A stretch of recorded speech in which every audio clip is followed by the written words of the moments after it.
You all may be seated.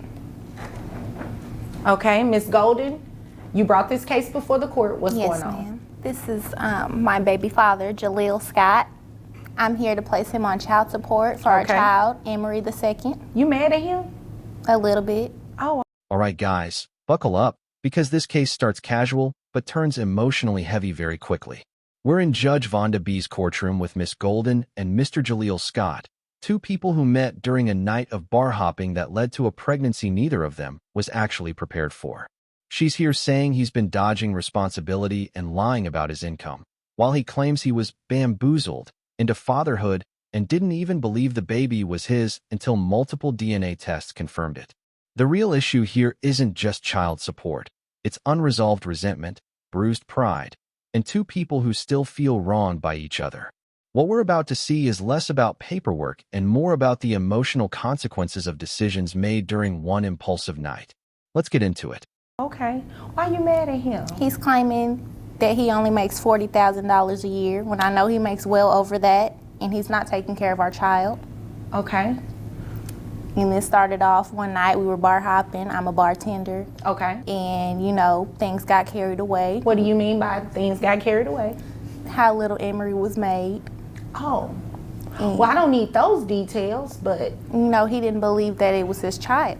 Oh, okay. When Miss Golden explains how things happened, you can hear how much frustration she still carries. She's not simply stating facts.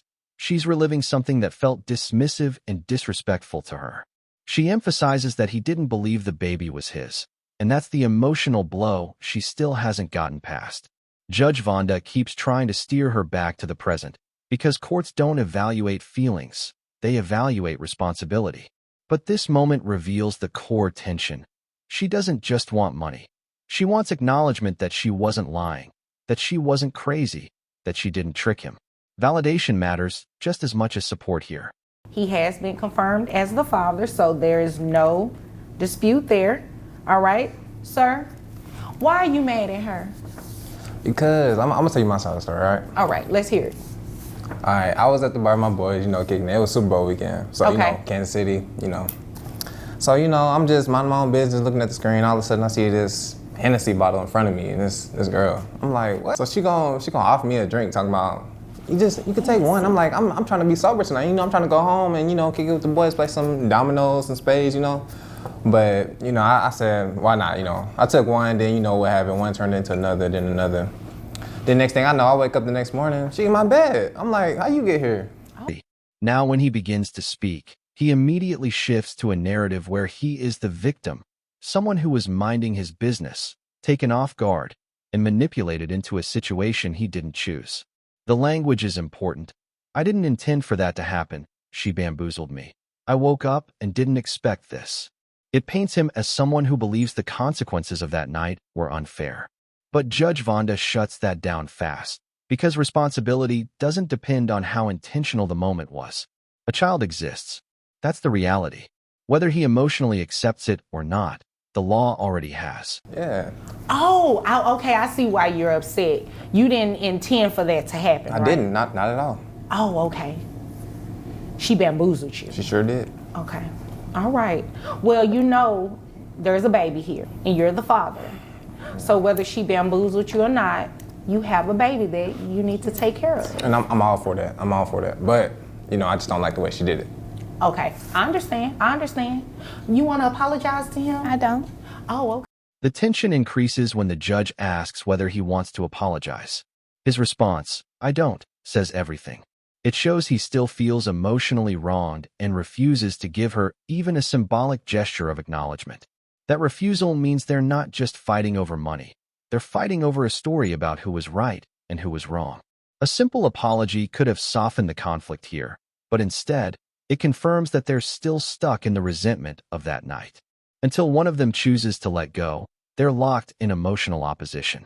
Yes. What is wrong with that? Because he turned in some tax returns, and it actually says $42,000, so it's more than 40. And it's more than that.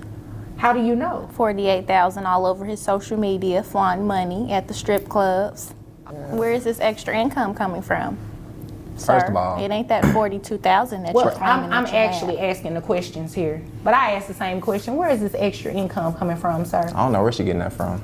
I'm a So barber. My money is inconsistent.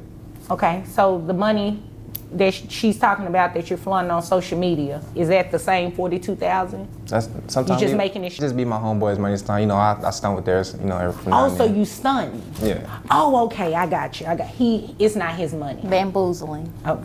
What's Well, the it word sounds we like like you to both use? bamboozled each other. So in my What we opinion, like you're to both use. pretty even, okay? When she brings up social media, the conversation shifts into the modern problem many courts now face: the difference between real income and displayed lifestyle. She claims he's flashing more money online than he reports. He insists it isn't his money, it's his friend's money. And regardless of who's telling the truth, the judge immediately recognizes the deeper issue: the performance. Both of them are wrapped in image and ego. The judge's line, "You both bamboozled each other," cuts through all of it. They each played a part in the fantasy, and now the reality is here. This is what we're going to do. We're going to base his child support off of this $42,000 from his tax return. That's what he turned in. If you can show proof that his income is more than $42,000, you can come back to court and I will entertain it, sir, okay? Yes, ma'am. But today, this is what we're going to go off of. So at $42,000, that makes his gross $3,500 a month, which brings your net down to $2,950.42. Do you have any other children, Mr. Scott? I got one other child. One other child, okay. Did that mom bamboozle? I'm kidding. Okay, so one other child, that brings your child support obligation to $472. And Medicaid, I'm only allowed to take up to 9% of your gross. When the judge begins calculating child support, she brings everything back to facts and documentation, because courts operate on provable income, not assumptions, accusations, or Instagram posts. She doesn't entertain speculation about extra earnings without evidence. This is a moment where emotion meets a wall of structure.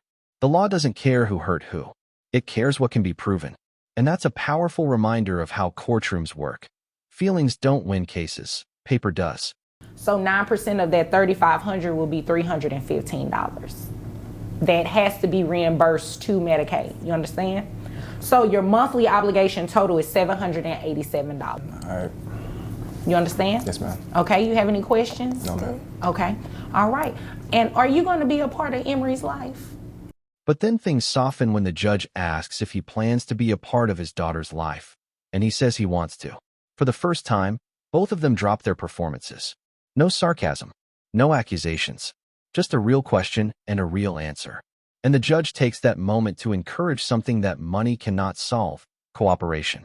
She reminds them that being decent to each other isn't about their feelings. It's about what their daughter will grow up seeing and experiencing. That's the real long-term impact here. Hey, I got to. It's my DNA.